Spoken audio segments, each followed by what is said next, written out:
Hello दोस्तों, हमारे पास है एक अच्छा ब्रह्मी की आप व्यू वाला प्रश्न। ये मैथ 2 में भी आप व्यू है, वो भी पहली यूनिट में। तो ये डिप्लोमा मैथ वालों के लिए भी इम्पोर्टेंट क्वेश्चन है, क्योंकि ये एनसीईआरटी का क्वेश्चन है भाई। इसलिए यहाँ पास क्वेश्चन क्या है आप लोग देख लो, मैंने कॉपी में लिख लिया है और इससे हमको ABCD का मान ज्ञात करना है। तो यदि ये ऐसा क्वेश्चन आ जा रहा है कैसे सॉल्व करें मैं बताता हूँ, वो भी आसान ट्रिक में। इसलिए वीडियो को पूरा देखना जरूर, आपको जरूर समझ में आएगा। तो चलो यहाँ पास हम लोग क्वेश्चन लिख लिए हैं और इसको बुक को हटाते हैं यहाँ से, और फिर देखो यहाँ से कैसे सॉल्व कर लेते हैं। और आप व्यू का एक नियम होता है, वो आपको पता होना चाहिए। जैसे कोई मान लो ये आप व्यू है, इसका ये फर्स्ट रो फर्स्ट कॉलम, और ये है फर्स्ट रो और सेकेंड कॉलम, और ये क्या है सेकेंड रो फर्स्ट कॉलम, और ये सेकेंड रो सेकेंड कॉलम, और ये बराबर है 3 4 5 6 के। तो इसका नियम ये होता है कि जैसे इसका फर्स्ट रो फर्स्ट कॉलम इसके फर्स्ट रो फर्स्ट कॉलम के बराबर होगा, यदि ये यहाँ पास बराबर का चिन्ह है तब, ठीक है। तो इसी तरह इसमें भी कर देंगे तो क्या आ जाएगा, यहाँ से आ जाएगा 2A+B = 4, ठीक है। अब इसमें करेंगे तो क्या आ जाएगा, A-2B = -3, कुछ ऐसा आ जाएगा। फिर 5C-D = 11, फिर 4C + 3D = 24, कुछ ऐसा आ जाएगा। अब इसको हम लोग क्या मान सकते हैं, समीकरण 1, समीकरण 2, समीकरण 3, समीकरण 4। हमने समीकरण तो मान लिया।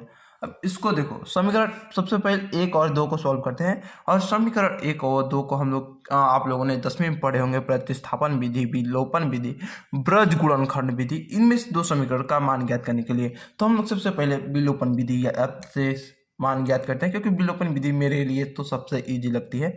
तो यहाँ पास देखो, हम लोग समीकरण 1 में यहाँ पास 1 है, इसलिए इसमें 1 का गुणा करा देते हैं, और इसके सबसे पहले में 2 का है, इसलिए इसमें 2 का गुणा करा देते। देखो जैसे मैं क्लियर बताता हूँ। देखो समीकरण 1 में सबसे पहले 2 है, इसलिए समीकरण 2 में 2 का गुणा कराएंगे, ठीक है। और समीकरण 1 में समीकरण 2 में सबसे पहले 1 है, इसलिए समीकरण 1 में 1 का गुणा करेंगे। यानी मान लो जैसे इसको भी हम लोग करने वाले हैं। जैसे देखो यहाँ पर समीकरण 3 में 5 है, तो समीकरण 4 में 5 का गुणा कराएंगे। और समीकरण 3 में समीकरण 4 में 4 है, तो समीकरण 3 में 4 का गुणा कराएंगे, ठीक है। कुछ ऐसा है, क्योंकि ये इसके जगह पर कोई भी होता तो इसको हम बस 1 को हटाने के लिए ऐसा ट्रिक लगाना पड़ता है, जिससे 1 हट जाता है, ठीक है। तब यहाँ पर हम लोग क्या लिख सकते हैं कि समीकरण 1 में 1 का व समीकरण 2 में 2 का गुणा कराकर घटाने पर। अब हम लोग यहाँ पास गुणा करा कर घटा देते हैं। यहाँ पर जो समीकरण 1, इसमें अपने को 1 का गुणा कराना है, यानी वही आ जाएगा 2A+B = 4। अब समीकरण 2 में अब गुणा कराने की बारी आती है, तो इसमें 2 का गुणा कराना है, तो सभी में 2 का गुणा हो जाएगा, यानी कुछ ऐसा जाएगा। ये 1A है तो ये 2A आ जाएगा, -2A है तो माइनस का 4A आ जाएगा। अब इसमें गुणा कराएंगे माइनस का 6 आ जाएगा। अब यहाँ पास देखो, यदि भिन्न का घटाना होता है, घटाने पर मैंने लिखा है, यदि घटाना होता है तो चिन्ह बदल जाता है, ये आपको याद तो होगा ही। और ये माइनस में है तो यहाँ पास आ जाएगा प्लस में, ये प्लस में है, ये माइनस में है तो ये भी आ जाएगा प्लस में, और ये माइनस में। अब यहाँ से देखो ये 2A ये कट जाएगा। अब यहाँ से प्लस और ये प्लस, यानी 4 1 5 बी, ये बी है, मैंने ए लिख दिया गलती से। और यहाँ पास देखो ये भी प्लस और ये भी प्लस, 6 4 10। अब b = 10/5, कुछ ऐसा आ जाएगा। तो यहाँ से b का मान अपने को क्या मिल गया है, 2। अब b का मान हम लोग यहाँ से देखो, b का मान आप लोग समीकरण 1 या 2 में किसी में भी रख सकते हो, आपको a का मान फिर पता चल जाएगा। मैं कर देता हूँ 1 में, ठीक है, रखने पर। अब देखो b का मान समीकरण 1 क्या है, 2A+B = 4, यही है समीकरण 1। अब इसमें b का मान रख दें तो क्या आ जाएगा, 2A फिर प्लस b की जगह पर 2 रख दे = 4, तो यहाँ पर आ जाएगा 2A, और ये प्लस में इस साइड आएगा माइनस में तो 2 आ जाएगा। अब 2A = 2/2, यानी a का मान 1। अब यहाँ से a और b का मान तो पता चल गया। अब इसी तरह समीकरण 3 और 4 में हम लोग गुणा कराएंगे। तो यहाँ पास मैं लिख दे रहा हूँ नेक्स्ट पेज में कि समीकरण 3 में, ठीक है, यहाँ से समीकरण 3 में हम लोग देख लेते हैं क्या है।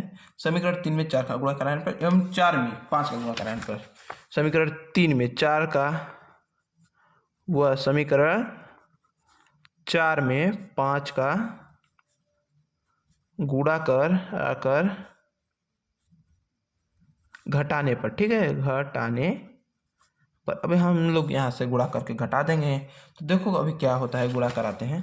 यहाँ से सबसे पहले तो हमको अपने को समीकरण लिखना है ताकि हम लोग आसानी से गुणा कर लें। तो देखो यहाँ से मैं अभी डायरेक्ट कर देता हूँ। जैसे समीकरण 3 में 4 का गुणा कराना है तो इसमें 4 का गुणा करा देते हैं तो क्या आ जाएगा 20c माइनस 4d, कुछ ऐसा आएगा।